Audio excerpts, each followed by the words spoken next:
The house had always been a place of comfort. But tonight, as I stood alone in the dimly lit hallway, it felt like an unfamiliar and sinister entity. My parents had left for a week-long vacation, leaving me home alone for the first time. They had given me strict instructions: don't open the door for strangers, lock all the windows and doors at night, and call them if anything seemed amiss. I had reassured them that I was old enough to take care of myself, but now, in the eerie silence of the night, I wasn't so sure. As I wandered through the house, I couldn't shake the feeling that I was being watched. The creaking floorboards and the faint howling of the wind outside only added to my unease. I tried to dismiss my paranoia as mere nerves, but something about the shadows that danced on the walls sent shivers down my spine. I decided to occupy my time with some television, hoping that the sound of voices would ease my anxiety. The TV flickered to life, casting an eerie glow in the dark room.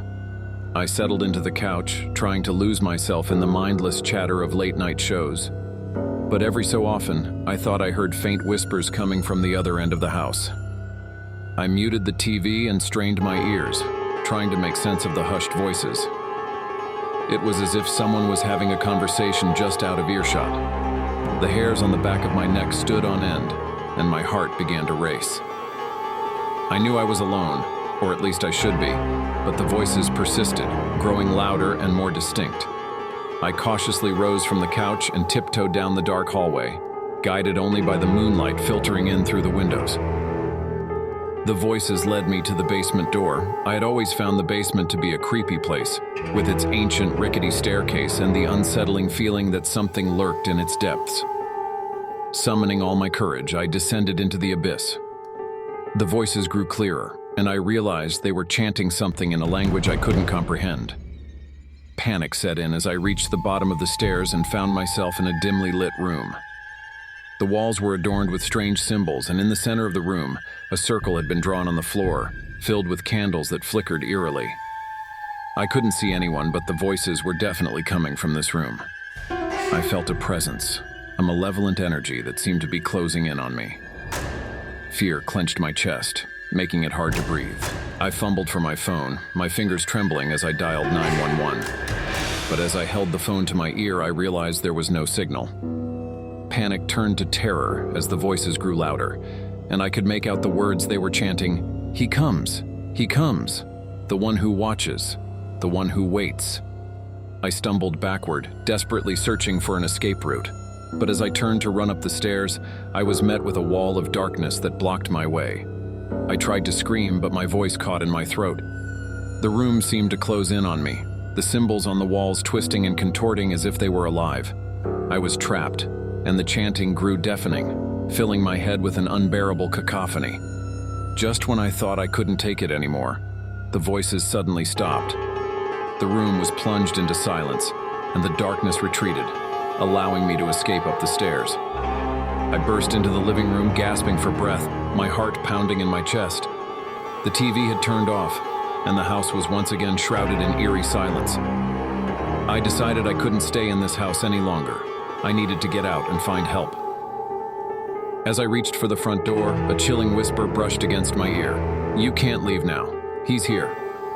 I froze, my hand inches away from the doorknob. I couldn't see anyone, but the presence I had felt in the basement was now in the hallway, surrounding me.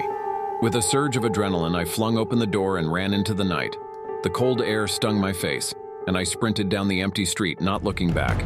I didn't stop until I reached a neighbor's house, pounding on their door until they answered. The police were called, and they thoroughly searched the house. They found nothing unusual, no symbols, no chanting voices, and no one lurking in the shadows. I was left with no choice but to return home, though the terror still lingered in my mind. In the days that followed, I couldn't shake the feeling that something malevolent had taken up residence in that house. I moved out as soon as my parents returned, and I never went back. To this day, I can't explain what happened that night, but I know one thing for certain: I'll never be home alone again, without feeling the chilling presence of the one who watches and waits. As the clock struck midnight, a shiver ran down my spine. I was home alone, and the darkness outside seemed to be creeping into every corner of the house. I tried to shake off my unease and convinced myself that it was just my imagination playing tricks on me. But then I heard it, a faint, eerie whisper coming from the hallway. My heart raced as I slowly got up from the couch and crept toward the source of the sound. The whisper grew louder, and I strained to make out the words. It was a voice I didn't recognize, repeating a single phrase, "You're not alone." My palms grew clammy as I realized that this was not a figment of my imagination. Someone, or something, was in the house with me. Panic surged through me and I fumbled to grab my phone. I needed to call for help, but my trembling fingers made it difficult to dial. Just as I was about to press the call button, the whisper stopped. The silence that followed was deafening. I strained my ears, trying to detect any movement, but all I could hear was the soft ticking of the clock. Maybe I had imagined it, I thought. Maybe it was just my overactive imagination. Just as I was about to put my phone down, I heard it again. This time, the whisper was right behind me. "You're not alone." I spun around, but there was no one there. My heart pounded in my chest, and I realized that I needed to get out of the house. I tiptoed toward the front door, praying that it wouldn't creak and give me away. I reached for the doorknob and turned it slowly. To my relief, it didn't make a sound as I eased the door open. As I stepped outside, the cold night air hit me like a wave, and I realized that I was only wearing pajamas and slippers. I hesitated for a moment, torn between the safety of the outside world and the unknown horrors inside my house. But the memory of that chilling whisper propelled me forward. I stumbled down the driveway and out into the deserted street, my breath visible in the cold air. I fumbled for my phone and called the police, explaining my situation in a panicked voice. They assured me that they would send someone over immediately. While I waited for their arrival, I glanced back at my darkened house, feeling a sense of dread wash over me.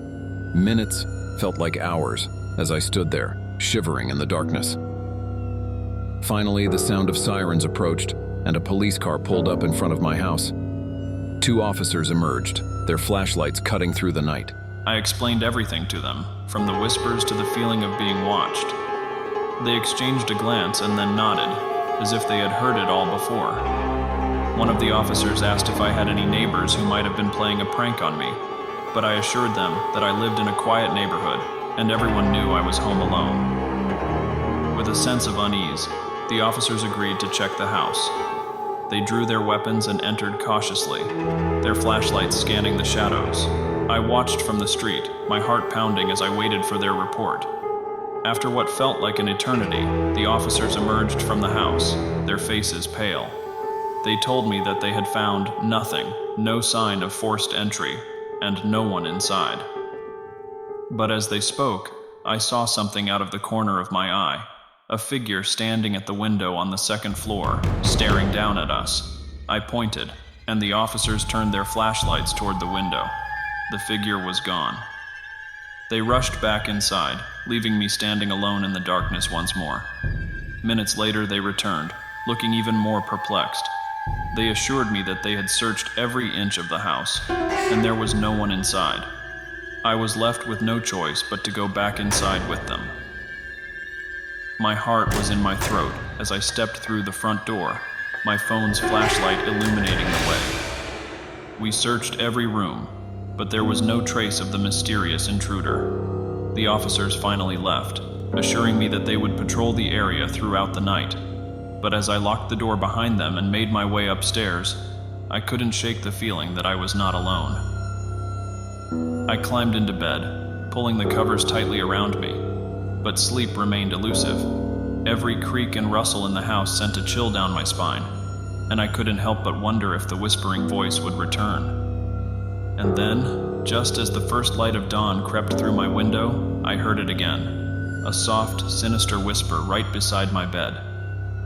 "You're not alone." I turned to see an empty space, but I knew that I was anything but alone in my own home.